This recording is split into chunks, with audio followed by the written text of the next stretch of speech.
رحم اللہ من قرأ الفاتحہ بسم اللہ الرحمن الرحیم الحمد للہ رب العالمین الرحمن الرحیم مالک یوم الدین ایاک نعبد و ایاک نستعین اهدنا الصراط المستقیم صراط الذین انعمت علیہم غیر المغضوب علیہم ولا الضالین.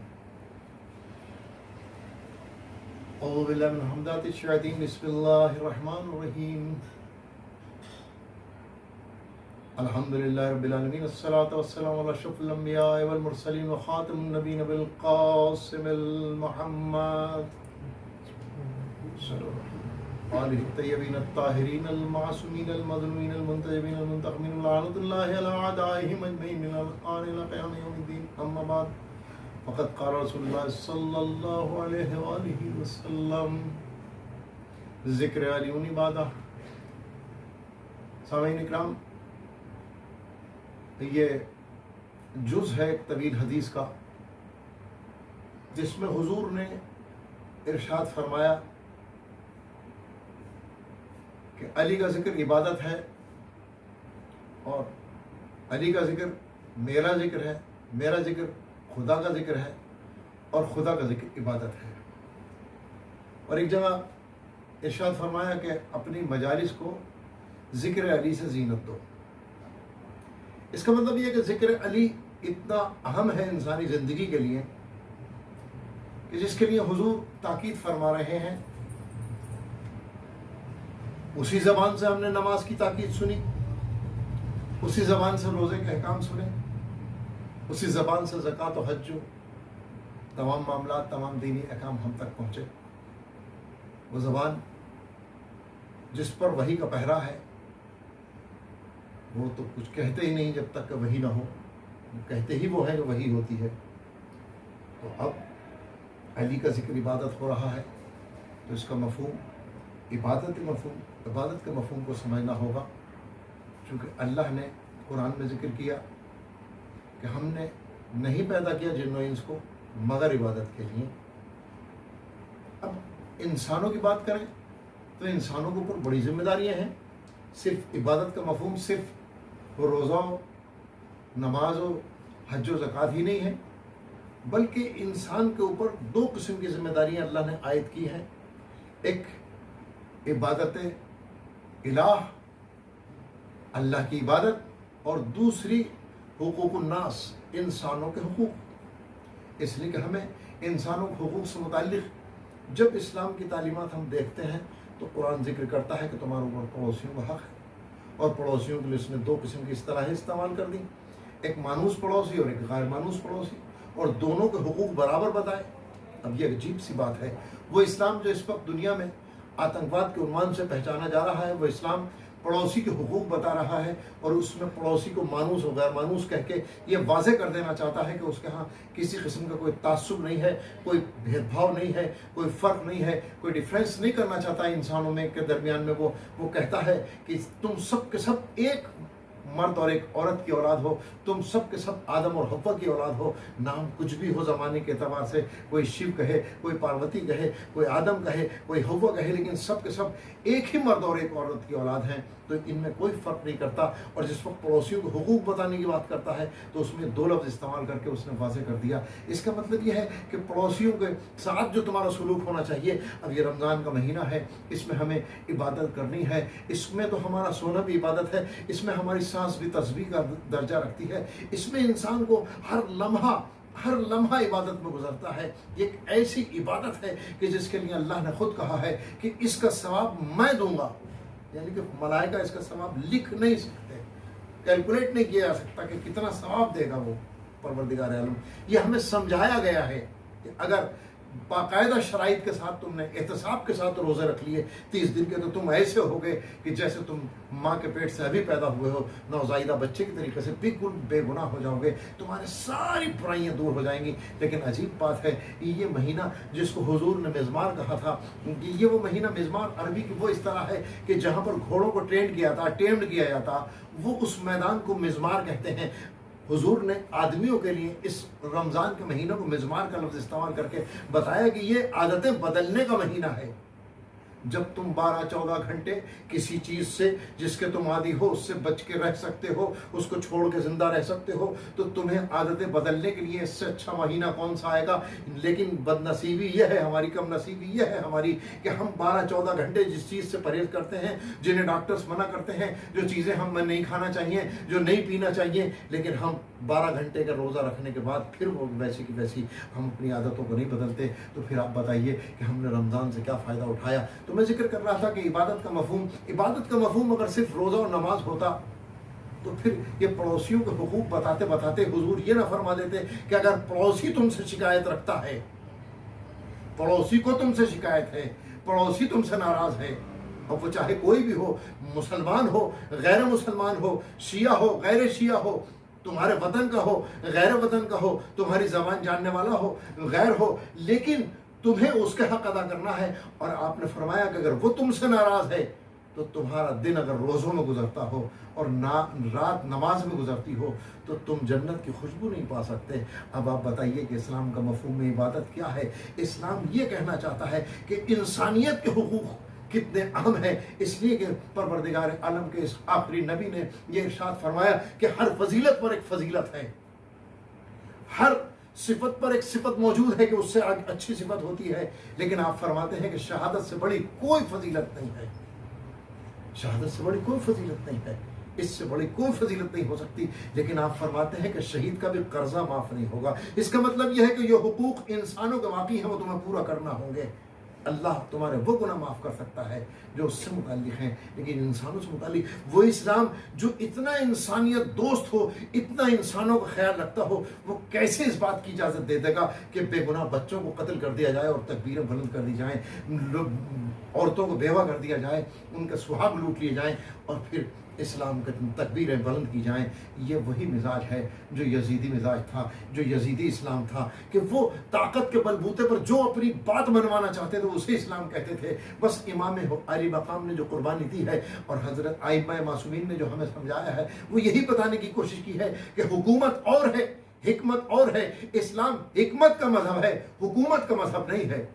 ये हमें समझाना चाहिए, अपने अमल से समझाना चाहिए कि हाँ, हम हिकमत के साथ, हम हिकमत के साथ लोगों के साथ पेश आए, हमारा हुस्न सुलूक हो, हमारा व्यवहार, हमारा एटीट्यूड, हमारा मॉरल इस तरीके से हो कि लोग अगर हमसे मिलें तो उन्हें एतबार हो, हमारे ऊपर एतबार हो। जब हम पर एतबार होगा तो कुरान पर एतबार होगा, इस्लाम अच्छा लगने लगेगा। लोग कहते हैं कि बड़ी तरक्की हो रही है, नमाजें पढ़ी जा रही हैं, तबलीगी जमातें घूम रही हैं, मस्जिदें आबाद हैं, सड़कों तक नमाजें हो रही हैं, लेकिन आप देखें कि 70 साल के अंदर हिंदुस्तान में मुसलमान के अंदर ये कमी वाक़ई हुई है कि अगर कोई दाढ़ी वाला इंसान सड़क पर कोई बात कहता है तो कोई बात मानने को तैयार नहीं है, इसलिए कि अब एतबार जाता रहा। और 70 साल पहले के मुसलमान की हालत ये थी। वो वाक़या आपको शायद याद होगा कि गंगेरू के एक मौलाना थे, उनके सामने एक मुकदमा आया कि अंग्रेज़ों की अदालत में एक मुकदमा था कि मंदिर और मस्जिद के ऊपर झगड़ा हो गया। मंदिर वालों ने यह कहा कि अगर मौलाना कह देंगे तो हम ज़मीन मस्जिद को दे देंगे।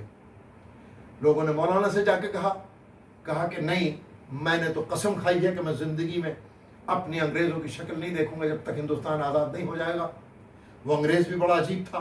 उस जज ने कहा कि ठीक है, मौलाना से कहो कि वो मेरी तरफ ना करें, मेरी तरफ से कमर करें, लेकिन आज के अदालत में फैसला तो कर दे ताकि मुकदमों के किसी नतीजे तक पहुँचाऊँ। यह है मुसलमानों का किरदार। मौलाना अदालत में आए, अंग्रेज़ की तरफ से पुष्ट की और अपना सुना दिया फैसला कि ज़मीन मंदिर की है, मस्जिद की नहीं है। बस ये सुनना था कि हिंदुओं ने कहा कि हाँ बिल्कुल मौलाना सही कहा कि ज़मीन हमारी है, लेकिन हम एक मस्जिद के बदले 2 मस्जिदों की जगह देते हैं। ये था इस्लाम। लेकिन आज की पोजीशन क्या है? आज तो हर आदमी जो जिसका दिल चाह रहा है कर रहा है।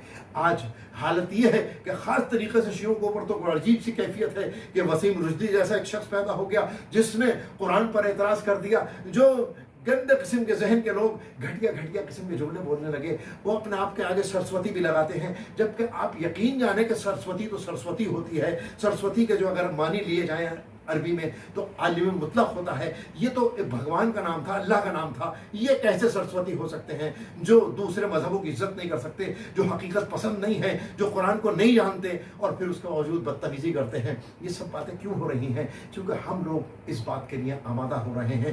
پورا عالم اسلام خاموش ہے, کوئی پوچھنے والا نہیں ہے. سوشل میڈیا پر ایک کارٹون چھپا تھا حضور کے بارے میں, پوری دنیا میں ہنگامہ تھا. لیکن آج ہندوستان میں اس قسم کا ایک کوئی نرسمہا ہے, کوئی سرسوتی نام کا آدمی, میں اس کا نام بھی لینا پسند نہیں کرتا, اس خبیث انسان کا کہ جس نے اتنی گستاخیاں کی ہیں, جتنا جھوٹ بولا ہے, اتنا ہندوؤں کو گمراہ کر رہا ہے, اتنا ہندوستان کو نقصان پہنچا رہا ہے. انہیں اندازہ نہیں ہے کہ ہندوستان کی ترقی اتحاد میں ہے, اتفاق میں ہے. اب آپ سوچئے تو صحیح کہ ہم جس کا ذکر کرنے جا رہے تھے, ہم جن کا ذکر کرنا چاہتے ہیں, ان کی کیا کردار ہے. یہ رات شب ضربت ہے, 19 رمضان کی وہ رات جو مولا متقیان نے بڑی عجیب شان سے گزاری. آج اپنی چھوٹی بیٹی کا ہم مہمان ہے جناب ام کلثوم کے ہاں, اور بار بار صحن میں آ کر آسمان کی طرف دیکھتے ہیں, پھر عبادت میں مشغول ہو جاتے ہیں. بیٹی نے ایک عجیب بے کلی دیکھی, عجیب بے چینی دیکھی, عجیب استقرار دیکھا. آپ نے ہاتھوں کو جوڑ کے عرض کی, بابا ایسا تو میں نے زندگی میں کبھی نہیں دیکھا جتنی بے چینی آج آپ کو ہو رہی ہے. میں نے بڑے بڑے مارکے سنے کہ صبح کو آپ کو فلاں مارکے پہ جانا ہے, لیکن کبھی آپ کے چہرے پر کسی قسم کی کوئی پریشانی نہیں آئی. مولا متقیان ارشاد فرماتے ہیں کہ بیٹی آج اس کی بارگاہ میں حاضری ہے کہ جس کی شایان شان میں کوئی اپنا عمل نہیں پاتا. یہ کون کہہ رہا ہے؟ یہ وہ عظیم شخصیت جسے ہم امام المتقین کہتے ہیں, جس کی ایک ضربت ثقلین کی عبادتوں سے افضل ہے, جس کی کیفیت یہ ہے, وہ کہہ رہا ہے کہ اس کی شایان شان کوئی میرے پاس عمل نہیں ہے, میں اس کی بارگاہ میں جانا چاہتا ہوں. تو آپ سوچئے کہ ہم نے اگر تھوڑا سا کسی کے ساتھ نیک کام کر دیا تو ہمارا ضمیر موٹا ہونے لگتا ہے. ہم اپنے اندر وہ خوشی ہونا الگ بات ہے, لیکن اپنے اندر ایک غرور سا پیدا کر لیتے ہیں, تکبر سا آنے لگتا ہے کہ ہم نے یہ کام کر دیا, ہم نے مسجد بنوا دی, ہم نے امام باڑہ بنوا دیا, ہم نے تو 25 لڑکیوں کی شادی کروا دی. یہ ذہن میں اگر پیدا ہو رہا ہے اور اس سے ضمیر موٹا ہو رہا ہے تو یقین جانیں کہ یہ باتیں, ان سے ہمیں پرہیز کرنا چاہیے, ہمیں ان سے اجتناب کرنا چاہیے. یہ باتیں اس لیے ہم ذکر کر رہے ہیں کہ اگر ایصال ثواب کی مجلس ہو رہی ہے تو ہمیں یہ سوچنا چاہیے کہ ایصال ثواب جب ہی ممکن ہو سکتا ہے جب ہماری زندگی میں کوئی نیکی آ جائے, اس مرنے والے کی محبت میں. اب شیری بہن کے سلسلے میں مجلس کا ذکر ہو رہا ہے کہ ان کو ایصال ثواب ہو, تو جب ہی ممکن ہو سکتا ہے کہ ہم مولا متقیان کا ذکر کریں, لیکن ہمارے ذہن میں ان کی محبت ہے. اگر اس محبت سے ہم نے کوئی ایک نیکی اختیار کر لی, آج ہم نے کوئی عہد کیا کہ آج کے بعد ہم جھوٹ نہیں بولیں گے, آج کے بعد ہم غیبت نہیں سنیں گے, آج کے بعد غیبت نہیں کریں گے, آج کے بعد کسی کے بارے میں بدگمانی نہیں کریں گے, آج کے بعد کسی کے ہاں سے ہمارے ذہن میں حسد نہیں پیدا ہوگا, ہم نہیں دیکھیں گے کسی کے بارے میں کہ کون کس کے پاس کتنی بڑی گاڑی ہے, کتنا بڑا بنگلہ ہے. ہمیں کیا مطلب ہے؟ یہ سانس نکل جاتی ہے تو ہم نے کبھی قبر پہ کھڑے ہوئے نہیں سنا کہ میاں اتنا بنگلہ تھا, اتنی گاڑیاں تھیں, اتنا یہ سب کچھ تھا. ہاں ذکر ہوتا ہے تو صرف یہ ذکر ہوتا ہے کہ میاں ان کا ہاتھ سلام کے لیے ہم سے پہلے اٹھ جاتا تھا, بڑے نیک انسان تھے, جب کبھی ملتے تھے بڑے اچھے طریقے سے بات کرتے تھے. اب اگر کسی ضرورت کے لیے ہم ان کے پاس گئے, کبھی کوئی ان سے مشورہ کیا تو انہوں نے بہت اچھا مشورہ دیا ہمیں. بڑے نیک انسان تھے, بیماروں کی خبرگیری کرتے تھے, محتاجوں کا خیال رکھتے تھے, ایک دوسرے کے ساتھ محبت کی بات کرتے تھے, کسی کے ساتھ کینہ نہیں رکھتے تھے, حسد نہیں رکھتے تھے, غیبت نہیں کرتے تھے, غیبت سننی پسند نہیں کرتے تھے. یہ باتیں تو ہوتی ہیں, لیکن یہ باتیں کبھی ہم نے سنتے ہوئے نہیں سنی کہ بتائیے اتنی بڑی گاڑی کا اب کیا ہوگا, اتنا بڑا بنگلہ کیا کریں گے, یہ لے کے جائیں گے. آپ کو معلوم ہے کہ نہ کفن میں جیب ہوتی ہے, نہ قبر میں سیف ہوتی ہے. تو اس دولت سے صرف اتنا کمائیے جتنا ہمیں زندگی کے لیے ضرورت ہے. مولا متقیان کا یہ جملہ کتنا خوبصورت اور حسین ہے زندگی کے لیے کہ دنیا میں ایسے رہو جیسے کشتی پانی پر ہوتی ہے. جب تک کشتی پانی پر ہوتی ہے تیرتی رہتی ہے, لیکن جب کشتی میں پانی داخل ہو جاتا ہے تو ڈوب جاتی ہے. تم دنیا کو اپنے اندر داخل مت کرنا, تم دنیا میں رہنا, لیکن دنیا سے تمہیں محبت نہ ہو. ہاں تم محنت کرو, تم حلال کی روزی کماؤ, اس لیے تمہارے اوپر ذمہ داری ہے تمہارے عیال کی, تمہارے اوپر پڑوسیوں کے حقوق ہیں جیسے میں نے ابھی ذکر کیا تھا. تو اگر یہ سب کچھ ہے جس کا ہم ذکر کر رہے ہیں, اس نے خبرگیری کی ہے غریبوں کی, की। उसने कहा है ये जुमला, हुक्म पूरी दुनिया के हुक्मरान तबके को वो पैगाम देता है कि उस भूखे के हाथ न काटे जाएं जिसने रोटी की वजह से चोरी की हो, बल्कि उस हाकिम के हाथ काटे जाएं कि जिसने इस तक रोटी न पहुंचाई हो। मौला मुत्तकियान ने 4 साल जिंदगी जो मेहनत की है, जो मुशक्कत की है, जिसमें हमारे यहाँ कंफ्यूजन पैदा हो जाता है कि वो जौ की रोटी खाते थे, उनके पास तो कुछ खाने को था ही नहीं, वो जौ की रोटी सूखी होती थी, घुटने से तोड़ के खाते थे। मेरी समझ में ये बातें नहीं आती कि किस किस्म की बातें होती हैं। हाँ, ये बात सही है कि वो जौ की सूखी रोटी खाते थे, लेकिन ये कूफे के जमाने की बात है, ये कूफे मस्जिद कूफा की बातें हैं। ये जब आपको खिलाफत मिली हुई है, जाहिरी हुकूमत आपके हाथ में है, आवाम की जिम्मेदारियां आपके ऊपर हैं, तब आप रियाया के लिए एक पैगाम रखते हैं अपने पास, अपना अमल साबित करते हैं, अपने अमल से साबित करते हैं कि इससे कम किसी को रोटी नहीं मिलती। मैंने सबसे घटिया ग़िज़ा खाई है, सबसे कमजोर ग़िज़ा खाई है, ताकि कोई मेरी रियाया कर रहने वाला क़यामत के दिन ये ना कह सके कि हमारे हाकिम ने हमसे अच्छा पहना था, हमारे हाकिम ने हमसे अच्छा खाया था, या हमारे हाकिम का हमसे अच्छा मकाम था। रोटी, कपड़ा, मकान जो बुनियादी जरूरतें हैं। इसीलिए आपने कूफे के मिंबर से यह ऐलान किया था कि है कोई मेरी ममलकत में रहने वाला जिसको रोटी न मिलती हो, है कोई जो नंगा रहता हो, है कोई जिसके पास सर छुपाने की जगह ना हो। दुनिया में आज बहुत तरक्की हो चुकी है, लेकिन आप बताएं कि कोई हाकिम यह ऐलान कर सकता है किसी मुल्क का कि मेरी रियाया बिल्कुल बुनियादी जरूरतों से वो बिल्कुल अब आजाद है, उसे कोई बुनियादी जरूरतों की परेशानी नहीं है, रोटी, कपड़ा, मकान की उसको कोई परेशानी नहीं है। आज उसी शख्स के सर पे जरूरत लगने के शब है। मौला ने खुद इरशाद फरमाया था कि दुनिया के बादशाहों के कत्ल उनके जुल्म की वजह से हुए हैं, लेकिन मेरा कत्ल मेरे अदल की वजह से हो रहा है, मेरे अदल की वजह से होगा। और यही वजह थी कि जिस वक्त आप घर से निकलना चाहते थे तो रिवायत मिलती है कि घर में जो परिंदे पले हुए थे, जो बत्तखें पली हुई थी, उन्होंने आपका दामन पकड़ा और चाहा कि हम रोक ले, इसलिए कि परिंदों को मालूम हो जाता है कि कोई हादसा होने वाला है मालिक के साथ। लेकिन आपने अपने बच्चों को वसीयत की कि देखो ये परिंदे तुम्हारे कैदी हैं, अगर इनके ग़िज़ा का बंदोबस्त कर सको तो इन्हें रखना, वरना इन्हें आज़ाद कर देना। ये रहती दुनिया तक के लिए पैगाम था कि जो परिंदों का इतना ख्याल रखता हो उसको इंसानों का कितना ख्याल होगा। ये सिर्फ मौला अली ही का कारनामा है। आप निकले हैं, जंजीर दर ने भी आपका दामन पकड़ना चाहा, लेकिन आपको तो मंजिल में पहुंचना था। मस्जिद में पहुंचते हैं, इब्ने मुल्जिम औंधा लेटा हुआ था, आपने उसे जगाया और कहा कि जिनको बहुत कार्य अजीम करना होता है वो इतने बेखबर नहीं सोते, उठ जा, नमाज का वक्त है। शायद इस ख्याल आ जाए कि अली का जिक्र इबादत है, अली के चेहरे पर नजर करना इबादत है, तो शायद ये इस गुनाह से बात आ जाए। हजरत अली मरने से नहीं डरते थे, कत्ल से नहीं डरते थे, इसलिए कि अगर कत्ल से डरते होते तो दुनिया में अभी तक कोई एक ऐसा इंसान नहीं मिला कि जिसके सर पे ज़रबत लगी हो और उसकी ज़बान पे शुक्र के कलमात आए हो और उसने कहा हो फुस्ते पर रब्बे काबा। और वो जहर भी कितना जहर शदीद था कि वो जहर आसानी से मिल नहीं सकता था। यही इसीलिए तो मैं कहता हूँ कि जिस वक्त लोग कहते हैं कि इब्ने मुल्जिम ने ज़रबत लगाई, मैं कहता हूँ कि हाँ, इब्ने मुल्जिम तो कातिल ठहरा, लेकिन उसके हाथ की तलवार तो सबने देखी, लेकिन उसको जो जहर मिला था, उस तलवार को जो जहर दिया गया था, वो आम जहर नहीं था, वो किसी ममलकत की मदद के बगैर नहीं मिल सकता, वो किसी हाकिम वक्त के मदद के बगैर वो जहर नहीं मिल सकता था। इतना शदीद जहर आवाम के हाथ में नहीं होता, वो सिर्फ ममलकतों के पास, हाकिमों के पास, हुक्मरान तबके के पास होता है, वो मुहैया करा सकते हैं। इसीलिए हजरत अली की शहादत को मैं दो पहलुओं से कहता हूँ कि हजरत अली की शहादत के दो पहलू हैं। एक जाहिरी शहादत है जो तलवार लगते हुए देखी गई कि किसने मारी, इब्ने मुल्जिम का नाम आया, लेकिन दूसरी शहादत जो आपको मिली है वो जहर की है, जिसमें ये पता न चल सका, ये तारीख के औराक में गुम कर दिया गया कि जहर किसने मुहैया कराया था। रिवायतें लिख दी गई कि तय हुआ था कि मुआविया को भी कत्ल कर दिया जाए और हजरत अली को भी कत्ल कर दिया जाए, इसलिए कि उम्मत में फितना और फसाद हो रहा है। लेकिन हमें तो कोई रिवायत नहीं मिली कि मुआविया के ऊपर किसी ने हमला किया हो, अमीर शाम पे किसी ने हमला किया हो, हमें कोई रिवायत नहीं मिलती। ये सिर्फ इसलिए था कि ताकि बराबरी का दर्जा दे के मामलात को रफ़े दफ़े किया जाए ताकि लोगों को पता न चल सके।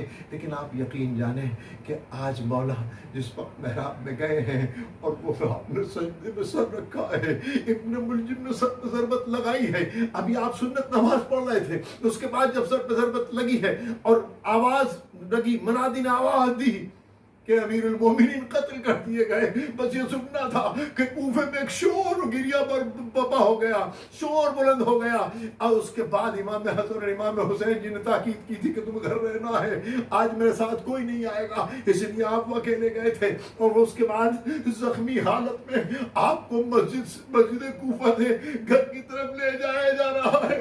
मैं किस तरीके से बयान करूं, किस तरीके से मैं वो कैफियत बयान कर सकूं, मेरी जबान, मेरे लफ्ज मेरा साथ नहीं दे रहे हैं कि जख्मी हालत है, लोग आपके साथ साथ हैं। ये मीनार हिदायत गिरा दिया गया, कूफे से लोग सर पीटते हुए चले आ रहे हैं। उसके बाद इमाम हसन के साथ इमाम हसन और इमाम हुसैन जख्मी बाप को लेकर दर के करीब अपने घर के तरफ जा रहे हैं। एक बार आवाज दी, बेटा हसन मेरे चाहने वालों से कहो कि वापस चले जाए। क्या बात बाबा, क्या बात? कहा कि जाओ, अब मेरी बेटियां सुनेंगी, ज़ैनब और उम्मे कुलसूम सुनेंगी कि बाप जख्मी हालत में आया है, तो बेटियां बर्दाश्त न कर सकेंगी। मैं नहीं चाहता कि कूफे के नामहरम लोगों तक मेरी बेटियों की आवाज पहुंचे। शायद कूफे वालों को पैगाम देना चाहते हो कि एक वक्त आने वाला है 1 में जब यही ज़ैनब और उम्मे कुलसूम होगी, बेकजावा ऊँट होंगे, मुनादी निदा दे रहा होगा, हाज़ही ज़ैनब, हाज़ही उम्मे कुलसूम। मेरे इस पैगाम को कूफे वालों या एक बार सूरह हमज़ 3 बार सूरह तौहीद की तिलावत फरमाकर जनाब शीनी बहन की रूह को शाद फरमाए और तमाम मोमिन मोमिनात की रूह को शाद फरमाए। बारिला हमारे इस मुख्तसर से जिक्र को दर्जा इबादत अता फरमा। परवरदिगार जो बीमार है उन्हें शिफा हाजिला और कामिला इनायत फरमा। परवरदिगार ये बाबा जो इंसानियत को परेशान किए हुए है, तू अपने करम का मामला फरमा। तुझे अपने रहम करम का वास्ता, इंसानियत पर रहम कर दे, हमारे गुनाहों को बख्श दे। परवरदिगार आलम नेकियों में इजाफा फरमा। परवरदिगार जहाँ जहाँ दुनिया में मजलूम कुचले जा रहे हैं उनकी हिमायत और हिफाजत फरमा। परवरदिगार जहाँ जहाँ बेगुनाह कैद की सोबतें सह रहे हैं उनकी रिहाई के असबाब अता फरमा, असबाब फरमा। परवरदिगार उनकी रिहाई के असबाब अता फरमा। परवरदिगार आलम जिनका कारोबार है उसमें खैर व बरकत अता फरमा। जो बेरोज़गार हैं उनको रोज़गार अता फरमा। परवरदिगार आलम जो बे औलाद हैं उनको औलाद अता फरमा। जिनको औलाद दी है उसको नेक व साले बना। परवरदिगार आलम तेरा वादा पक्का और सच्चा है कि पूरी दुनिया को अदल इंसाफ से भर दूंगा। अपने वायदों को पूरा फरमा। अमन के आखिरी नकीब को भेज दे। पूरी दुनिया में, हमारे मुल्क में, हमारे शहर में, हर जगह जहाँ जहाँ भी है दुनिया में अमन अमान कायम हो जाए। अमन के आखिरी नकीब को भेज दे। हमें उनके नासिर मददगारों को शुमार फरमा। वाखिर अस्सलामु अलैका या अबा अब्दुल्लाह, अस्सलामु अलैका या इब्न रसूलिल्लाह, अस्सलामु अलैका व अला जद्दिका व अबीक, अस्सलामु अलैका व अला उम्मिका व अखीक, अस्सलामु अलैकुम व रहमतुल्लाहि व बरकातुहू, अस्सलामु अलैका या गरीब al-ghuraba, अस्सलामु अलैका या मुईन az-ज़ुफ़ा अस्सलामु अलैका या शम्स शमास, अस्सलामु अलैका या अनीस नफूस, अस्सलामु अलैका या मुगीस अश-शियत वज़-ज़वार फी यौमिल जज़ा, अस्सलामु अलैका या सुल्तान अल-अरब वल-अजम, अस्सलामु अलैका या अबल हसन अली इब्न मूसा ar-रिज़ा व रहमतुल्लाहि व बरकातुहू, अस्सलामु अलैका या